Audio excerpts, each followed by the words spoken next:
What if I told you that the real oppressed one is not the woman, but you? While the entire world repeats that women have been the greatest victims of the so-called patriarchy, Nietzsche might have suggested something far more unsettling. That modern man has not only been tamed, but that he's learned to feel proud of his own chains. Like a trained animal, he obeys commands not by force, but through morality disguised as love, duty, and honor. The kind of morality Nietzsche called a tool of the weak to control the strong. He sacrifices, provides, protects, and believes this makes him noble. But what if that nobility is just a socially accepted form of slavery? This video is not an attack on women. It is a mirror held up to man. A man who, as Nietzsche warned, has traded his will to power for the illusion of being a good husband, a good father, a real man. Not by being free, but by being useful. And being useful is not the same as being powerful. So before you continue, ask yourself, are you really in control? Or have you been conditioned to serve without even realizing it? This is not a theory. This is your life. Look around you. The men you see today are not the same as those from generations past. Something fundamental has changed, not in physical appearance, but in something much deeper. The very essence of masculinity has been altered. This is no accidental phenomenon, but a systematic transformation that has occurred over centuries. Nietzsche observed this with brutal clarity. Modern man walks in chains while believing himself free. What does it truly mean to be domesticated? Think about how we tame wild animals. First, we break their spirit through punishment and reward. Then, we teach them to perform tricks that serve our purposes. Finally, we convince them that the cage is for their own protection. The parallels to modern manhood are disturbing. From early childhood, boys learn that their natural impulses are problematic, their aggression, their competitiveness, their desire to conquer, all labeled as toxic behaviors in need of correction. The education system rewards compliance and punishes rebellion. The workplace demands submission to hierarchies that rarely reflect true merit. Even in relationships, men are trained to suppress their authentic desires in favor of what society deems appropriate. This is the first level of domestication, the systematic breaking of the male spirit. Nietzsche understood that true power comes from within, the will to power that drives all life.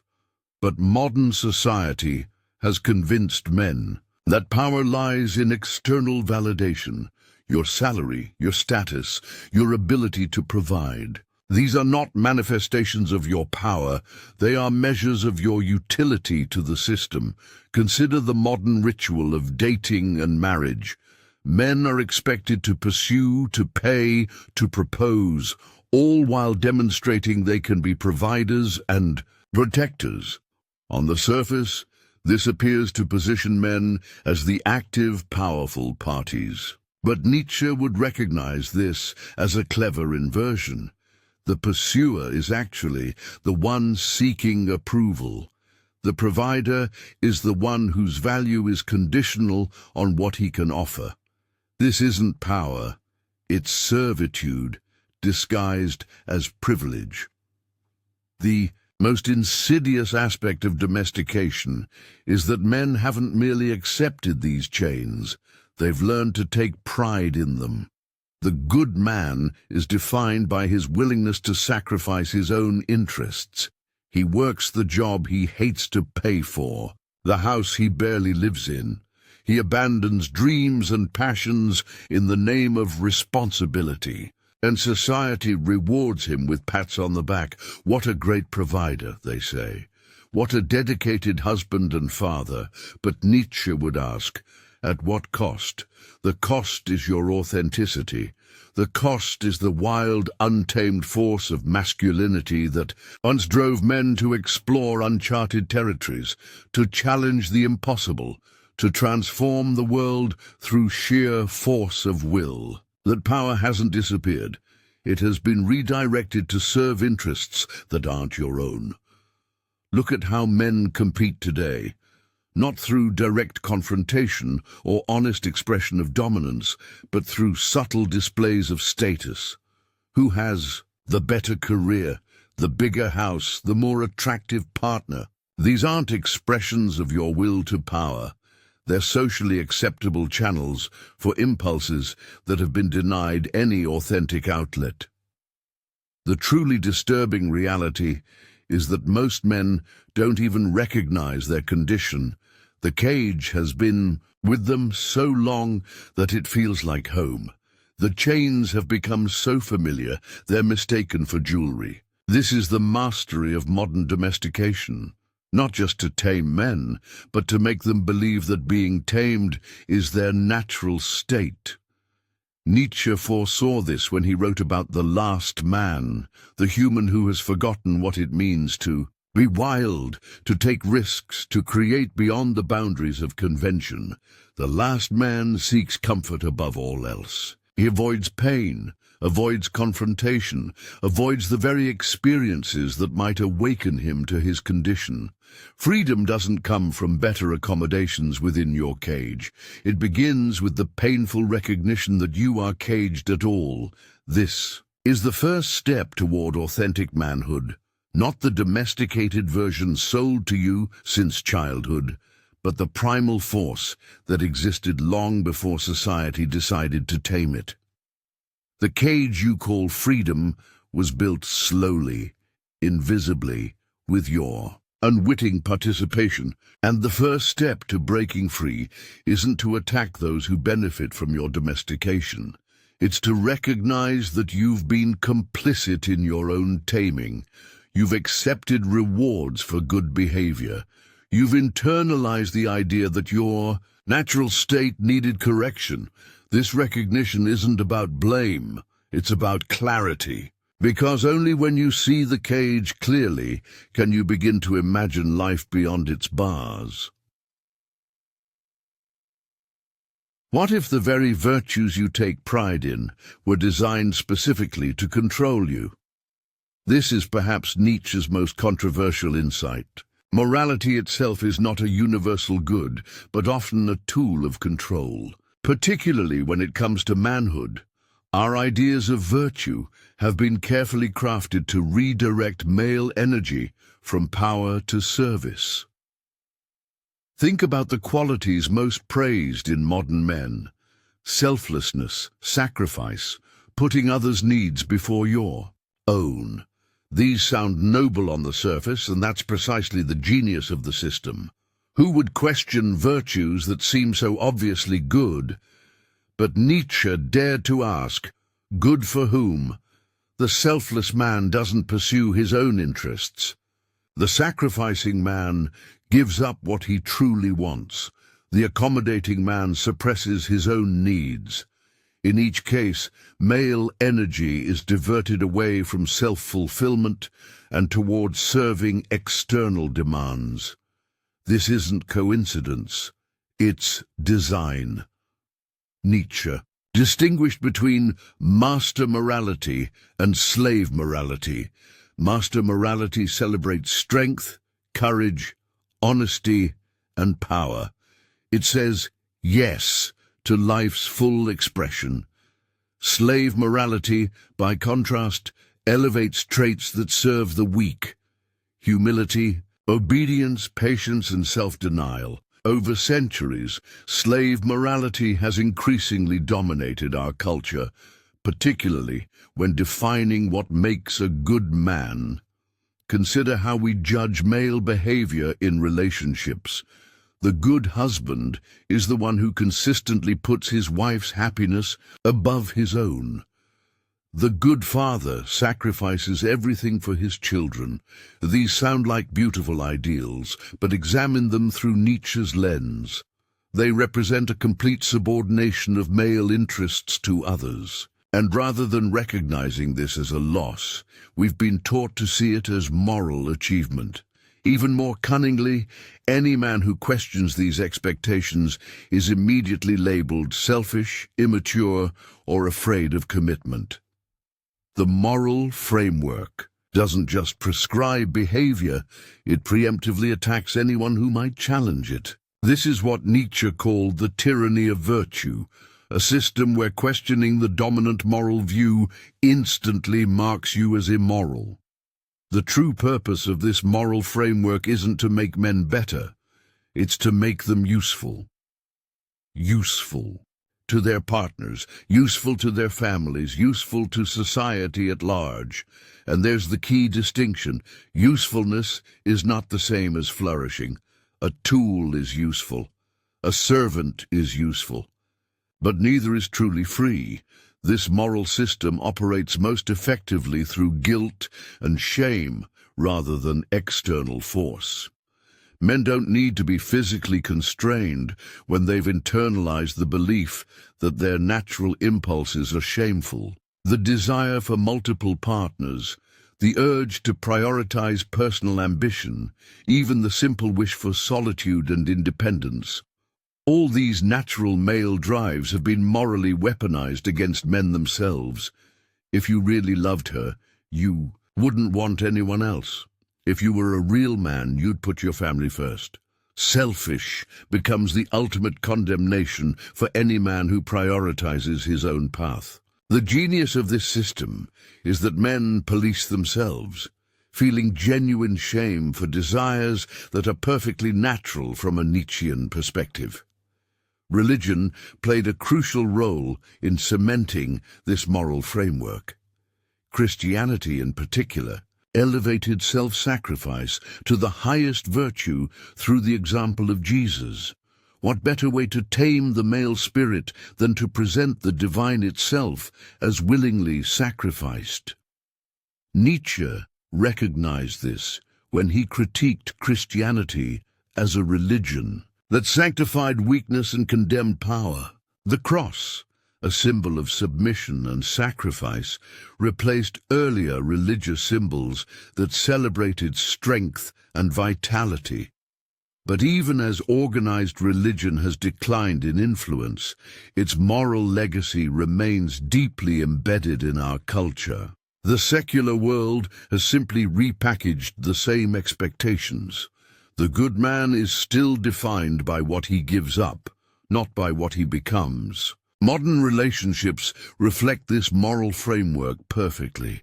Men are expected to commit emotionally, financially, and sexually to one woman for life, a demand that runs counter to natural male inclinations toward variety and conquest. Yet, questioning this arrangement isn't treated as a legitimate alternate viewpoint, but as a moral failing. The system doesn't engage with the question of whether monogamy serves male flourishing. It simply declares alternatives immoral. The most insidious aspect of this moral illusion is that it operates under the guise of love. If you love me, you'll change for me. This seemingly innocent statement contains the entire mechanism. Your natural state is inadequate, transformation is required, and the proof of your worthiness will be measured by your willingness to conform to external expectations. Love becomes conditional on compliance, the very opposite of acceptance. What Nietzsche would have us understand is that true morality must enhance life, not diminish it. A moral framework that consistently demands self-denial doesn't elevate men. It diminishes them. True virtue would strengthen what is already powerful in male nature, not systematically weaken it in service to external demands. The most painful truth about the modern man isn't that his power was stolen, it's that he gave it away willingly. This is what would have disturbed Nietzsche most deeply, not the loss of male power itself, but the enthusiasm with which men surrendered it. The will to power, that fundamental driving force of life, hasn't disappeared from men. It has been redirected, channeled away from authentic self-expression and toward earning female approval. Look at the typical modern man. He measures his worth not by his own standards, but by whether women find him acceptable. He doesn't ask, "What do I want from life?" Instead, he asks, "What must I become to be chosen?" This inversion represents a complete abandonment of the will to power in favor of what we might call the will to serve, the desperate need to be useful to others, rather than powerful in oneself. This transformation didn't happen overnight. It occurred gradually as society shifted from valuing production to valuing consumption. In earlier eras, a man's worth was measured by what he could create, build, or conquer. Today, his worth is increasingly measured by what he can provide to others, particularly to women. His income matters not as a measure of his productive capacity, but as a resource to be transferred. His strength matters not for what it allows him to accomplish, but for the security it offers to others. The dating marketplace exposes this reality with brutal clarity. Men don't present themselves as powerful beings worthy of female attention. Instead, they audition, highlighting all the ways they can be useful: their income, their willingness to commit, their emotional availability. Each of these selling points isn't a display of power, it's an offer of service. The message isn't, "This is what I am," it's, "This is what I can do for you." Even more telling is how men respond to rejection. The authentic response to being unwanted from a position of genuine power would be indifference. If you are centered in your own value, another's approval becomes optional, not essential. Yet modern men react to female rejection with devastation, precisely because they've placed the source of their value outside themselves. When she says no, his entire sense of worth collapses. Nietzsche would recognize this pattern instantly.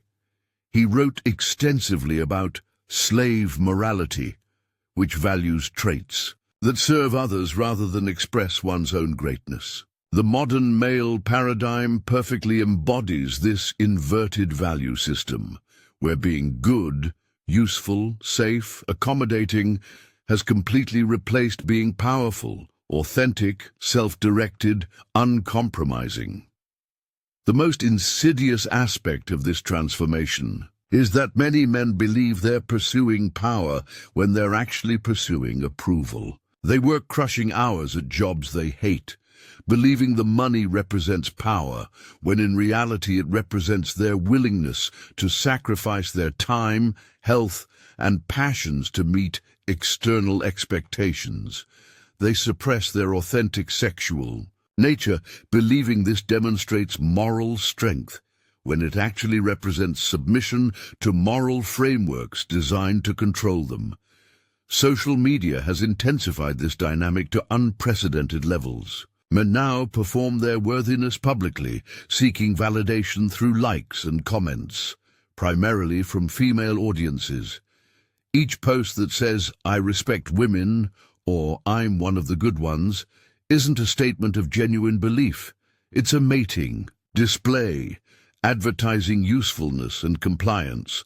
The will to power has been so thoroughly corrupted that men now believe power comes from being the most visibly supportive, the most conspicuously allied with female interests. What makes this situation tragic isn't that women benefit from male service, it's that men have lost touch with what true power feels like. True power doesn't come from external validation. It doesn't require permission or approval. It simply expresses itself naturally, without apology or explanation.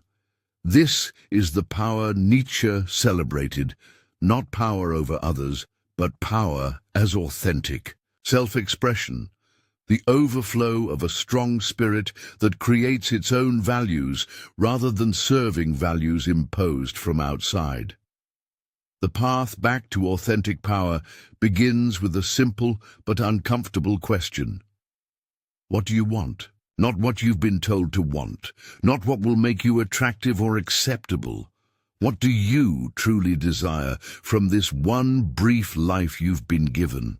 Many men can't answer this question because they've spent so many years focused on being useful that they've lost touch with their own genuine desires. The will to serve has become so deeply ingrained that many men experience guilt at the mere thought of prioritizing their own interests. This is the final victory of domestication, when the tamed animal believes its natural state is shameful. When a man feels guilty for wanting freedom, for wanting variety, for wanting to create according to his own vision, rather than meeting others' expectations, the domestication is complete. Breaking free requires courage, not the safe, socially approved courage of protecting others, but the raw courage to reclaim your authentic desires without apology. It requires the willingness to be judged, to be called selfish, immature, or toxic. These labels are simply the system's immune response, trying to force you back into compliance. The will to power doesn't mean dominating others.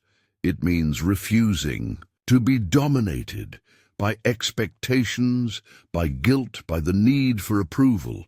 It means creating your life according to values that truly serve your flourishing, not values designed to make you useful to external interests. This is what Nietzsche meant by becoming who you are, stripping away the layers of social conditioning to reconnect with your essential nature.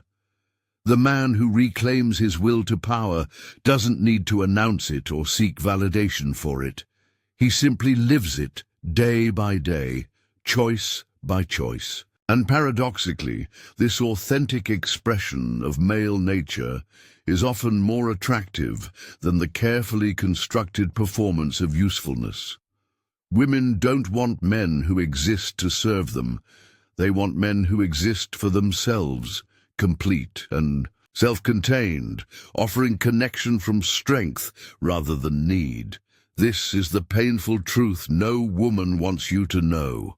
The power you surrendered was never taken from you. You gave it away in small daily compromises, believing the promise that surrender would bring reward. But true power can't be bargained away for approval. It must be reclaimed through the courageous decision to value your own flourishing above all else. Our society is saturated with talk of equality between men and women. We're told repeatedly that men and women are essentially the same, with differences merely the result of social conditioning. We're told that true progress means erasing these differences until men and women think alike, behave alike, and want the same things from life. This fantasy of equality would have been one of Nietzsche's primary targets had he lived to see our era. For Nietzsche, life itself is an expression of the will to power. Not power as domination, but power as the full expression of one's nature. And nature is not equal.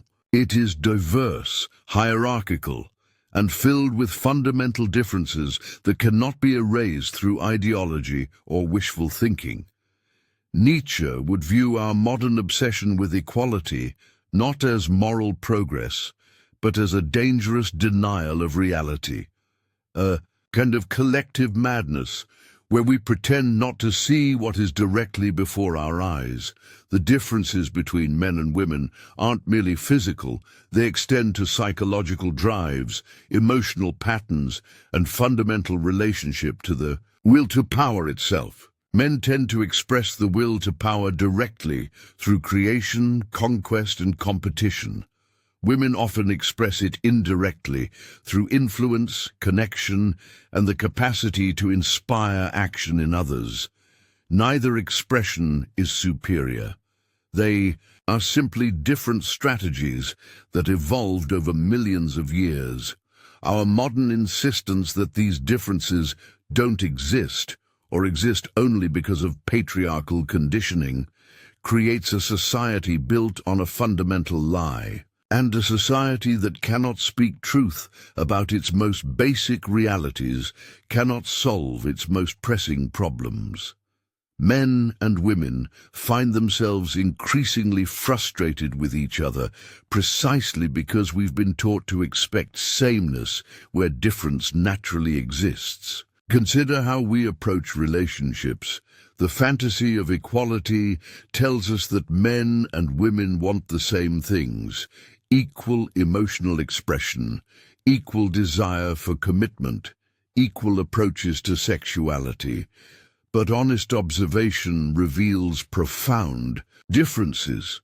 Men typically desire sexual variety and physical attractiveness. Women typically prioritize commitment and emotional security. These aren't cultural constructs. They're biological strategies with deep evolutionary roots. By pretending these differences don't exist, we set up both sexes for disappointment. Men feel shame for their natural desires because those desires don't match the equality narrative. Women feel confused when men don't respond to relationships the way women themselves would. Both sexes blame the other for not living up to an artificial standard that denies their essential nature. Nietzsche would be particularly critical of how the equality narrative has affected masculinity. In the name of making men more equal to women, we've attacked the very qualities that make masculinity distinct: aggression, competitiveness, emotional stoicism, hierarchical thinking. We've pathologized normal male behavior, labeling it toxic when it doesn't conform to female typical patterns. This isn't progress toward equality. It's the systematic suppression of male nature. The most destructive aspect of the equality fantasy is how it prevents men from understanding their own power. By insisting that power dynamics don't exist or should be eliminated, we blind men to the real ways power operates in relationships. Men are told that power itself is problematic, that any assertion of male strength is oppressive. Yet power never disappears. It simply changes form. In relationships where men have abdicated their natural power, women haven't become equal. They've become dominant, setting the emotional and sexual terms, while men scramble to comply. This inversion creates profound unhappiness for both sexes. Women, despite the narrative of empowerment, find themselves increasingly dissatisfied with men who lack strength and direction. Men, despite their efforts to be good allies, find themselves increasingly confused about what women actually want from them. The fantasy of equality has not created harmony. It has created mutual frustration and resentment. What would Nietzsche propose instead? Not a return to rigid gender roles, but an honest acknowledgement of natural differences. He would advocate for what we might call complementarity rather than equality. The recognition that men and women possess different strengths, different expressions of the will to power, that work best when they complement each other rather than competing or pretending to be the same.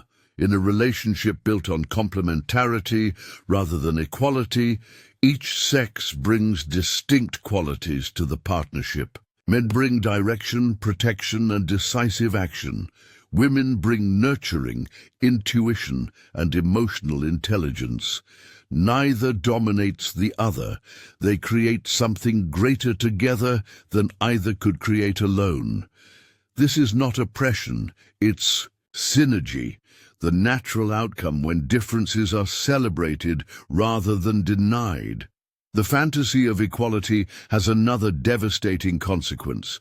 It deprives both sexes of the opportunity to admire and appreciate the other's unique qualities. Men are no longer encouraged to admire femininity. Doing so might suggest differences exist. Women are no longer encouraged to admire masculinity. Doing so might seem regressive. We've traded mutual appreciation for mutual suspicion, each sex viewing the other as either oppressor or competitor, rather than natural complement. Breaking free from the fantasy of equality doesn't mean embracing inequality in a political or legal sense. It means recognizing that equal rights and equal dignity don't require equal outcomes or identical behaviors. Men and women can be different, profoundly different, while still respecting each other's essential humanity. This is the perspective Nietzsche would advocate: clear-eyed recognition of natural differences combined with a celebration of how those differences create the dynamic tension that makes relationships powerful. The truth no woman wants you to hear is that she doesn't want equality as much as she wants polarity, the energetic tension between masculine and feminine that creates attraction. When you erase that polarity in the name of equality, you don't create harmony, you create boredom, frustration, and eventually contempt. This is why relationships built on the fantasy of equality often fail, while those that embrace complementary differences often thrive. What happens when a society begins to view its own foundation as poison? This is exactly what has occurred with the concept of toxic masculinity, a term that started as academic jargon but has now infected our entire cultural conversation about men. The very traits that built civilization, male courage, determination, stoicism, and protective instincts, are now routinely labeled as problematic, dangerous, or toxic. Nietzsche would immediately recognize this for what it is, not progress, but a profound cultural sickness. The attack on masculinity isn't random. It's the logical conclusion of what Nietzsche called slave morality, a value system that resents and fears natural strength. When a society becomes dominated by slave morality, it doesn't celebrate power. It demonizes it. It doesn't admire the lion. It teaches the lion to be ashamed of its teeth and claws. This is exactly what the modern concept of toxic masculinity accomplishes. It makes men ashamed of their own nature. Consider how young boys are now raised. Natural male behaviors, roughhousing, competition, physical risk-taking are increasingly discouraged or even punished. Boys who display too much energy are medicated. Boys who show aggression are disciplined. The message is clear. Your natural instincts are wrong. You must be tamed. You must be controlled. Boys don't hear your strength is valuable when properly directed. They hear your strength itself is the problem. This pathologizing of male nature doesn't strengthen society. It weakens it. Men who are taught to be ashamed of their masculinity don't become better men. They become confused, resentful, or falsely docile. They either reject masculinity entirely, becoming the passive, agreeable men that populate urban dating scenes, or they embrace a caricature of it, becoming the angry, undisciplined men that confirm the toxic stereotype. Neither response represents healthy masculine development. What's most disturbing about the toxic masculinity narrative is how it frames natural male attributes as inherently harmful rather than potentially powerful. Aggression itself isn't toxic. It's the driving force behind achievement, protection, and necessary confrontation. Competition isn't toxic. It's how men have always tested and improved themselves. Sexual desire isn't toxic. It's the fundamental force that perpetuates the species. Yet all these natural male drives are now presented as problems to be solved rather than energies to be channeled. Nietzsche understood that great power requires great discipline. The truly strong man isn't the one who lashes out uncontrollably. That's weakness, not strength. The truly strong man harnesses his power, directing it toward worthy goals. He doesn't suppress his nature, he masters it. This distinction between suppression and mastery is entirely lost in our modern conversation about masculinity, where the only acceptable approach to male energy seems to be constraint rather than cultivation. The concept of toxic masculinity also conveniently ignores a fundamental truth. Women are powerfully attracted to traditionally masculine men. Despite all the conditioning telling women to seek sensitive, emotionally expressive partners, women consistently choose men who display strength, confidence, and a certain uncompromising quality. The disconnect between what women say they want and what actually triggers their attraction reveals the lie at the heart of the toxic masculinity narrative. If these qualities were truly toxic, why would they remain so consistently attractive across cultures and throughout history? This contradiction creates enormous confusion for young men. They're told that traditional masculinity is harmful, yet they observe that it's precisely these qualities that garner female attention. So they face an impossible choice: express their authentic nature and be labeled toxic, or suppress their nature and be sexually invisible. This double bind doesn't create better men. It creates bitter men who feel they've been sold a destructive lie. The demonization of masculinity serves multiple purposes beyond just controlling male behavior. It also absolves society from addressing deeper problems.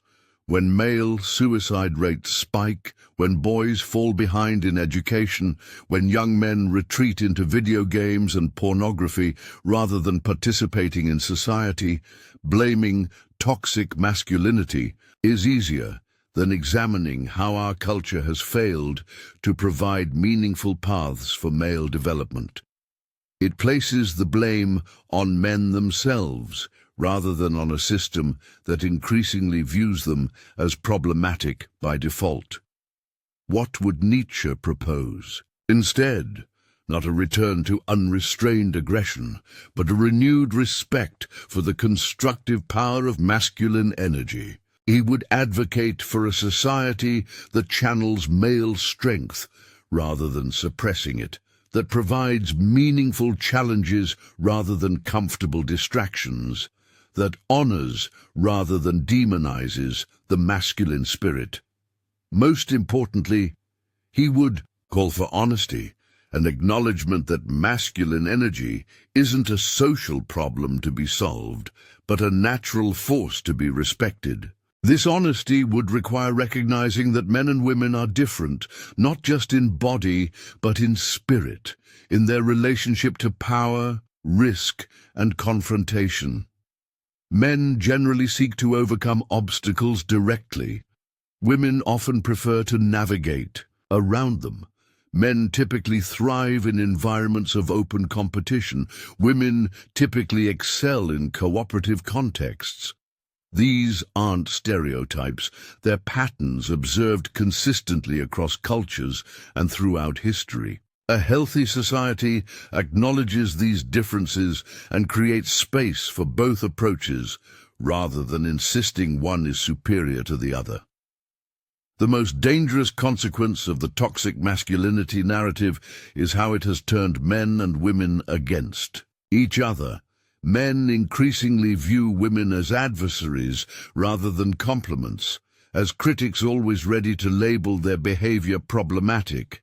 Women increasingly view men with suspicion as potentially dangerous rather than potentially protective. This mutual distrust doesn't create harmony. It creates isolation, with both sexes retreating into their separate corners, rather than engaging with the dynamic tension that makes relationships fulfilling. The truth no woman wants you to know is that society's demonization of masculinity hasn't made women happier or safer. It has created generations of men who either rebel against all restraint or surrender their strength entirely. Neither extreme serves women's actual interests, which have always included access to men who are both powerful and principled, both strong and responsible. The myth of toxic masculinity doesn't protect women from dangerous men. It deprives them of worthy ones. For the man watching this, the path forward is clear. Reject the shame attached to your nature. Your strength isn't toxic, your determination isn't problematic, your desire for achievement isn't a social disease. These are the very qualities that, when properly directed, create everything valuable in civilization. Don't apologize for your nature. Master it. This doesn't mean indulging every impulse, but it means refusing to accept that your masculine essence requires correction rather than cultivation. Nietzsche's most profound insight may have been his concept of ressentiment, a French term he used to describe a particular kind of poisonous resentment that defines much of human behavior. Ressentiment isn't just ordinary envy. It's a transformative force that reshapes entire value systems. Those who cannot achieve power directly, Nietzsche observed, will redefine what power means, turning their own weakness into a virtue and others' strength into a vice. This psychological mechanism explains more about modern gender relations than any other single concept. Consider how our society now frames traditional male qualities. Strength becomes domination, leadership becomes privilege, sexual desire becomes objectification. In each case, natural male attributes are relabeled with negative terms, transforming them from virtues to vices without addressing their actual nature. This isn't rational critique, it's ressentiment in action, the attempt to devalue what one cannot possess or control. Look carefully at how discussions of gender are framed today. Men aren't encouraged to express their nature more constructively. They're told their nature itself is the problem. The message isn't channel your strength appropriately, it's your strength itself is harmful. This distinction is crucial because it reveals the underlying motivation, not to improve male behavior, but to condemn male essence. This is precisely what Nietzsche would recognize as slave morality's revenge against natural power. The most revealing aspect of this dynamic is how selectively it operates. Male aggression is condemned as toxic, but female aggression, typically expressed through social rather than physical means, goes unexamined. Male sexual desire is labeled predatory, while female sexual selectivity is celebrated as empowerment. Male achievement is attributed to unfair advantage, while female achievement is attributed to overcoming unfair barriers. In each case, the same behavior is judged entirely differently depending on which sex exhibits it, a clear sign that the judgment isn't based on the behavior itself, but on who is performing it. This double standard isn't about justice, it's about control. When natural male behaviors are systematically pathologized, men internalize the belief that they must constantly monitor and restrain themselves. They become preoccupied with not appearing toxic, not seeming privileged, not being problematic. This preoccupation diverts male energy away from achievement and toward compliance, exactly what resentment aims to accomplish. The goal isn't equality, it's the neutralization of male power. Resentment also explains why attempts to accommodate these demands never succeed. If you apologize for being privileged, you aren't met with forgiveness, but with demands for further concessions. If you acknowledge toxic masculinity, you aren't praised for self-awareness, but scrutinized for additional problematic traits. This is because resentment doesn't seek resolution, it seeks ongoing control. The moment you accept its premise, that your nature requires correction, you enter an unwinnable game where the rules constantly change to ensure you remain at fault. What makes this dynamic particularly insidious is how it appropriates legitimate moral concerns. Of course, women have historically faced genuine restrictions and injustices. Of course, some male behaviors are genuinely destructive and should be condemned. But resentment exploits these valid points to advance a much broader agenda, not the correction of specific wrongs, but the comprehensive devaluation of masculinity itself. This strategy makes it nearly impossible to distinguish between legitimate critiques and expressions of resentment, since both use the same language and cite the same examples. The most destructive consequence of resentment is how it prevents authentic connection between men and women. When men are constantly positioned as potential oppressors and women as perpetual victims, the foundation for mutual respect and appreciation crumbles. Men become defensive, anticipating criticism no matter what they do. Women become suspicious, interpreting even innocent male behaviors through a lens of potential threat. This doesn't create healthy relationships. It creates a cold war between the sexes, with both sides constantly monitoring the other for signs of aggression. Nietzsche would recognize another key aspect of our current situation, how resentment masks itself as virtue. Those who most aggressively attack masculinity don't present themselves as resentful. They present themselves as enlightened, progressive, morally superior.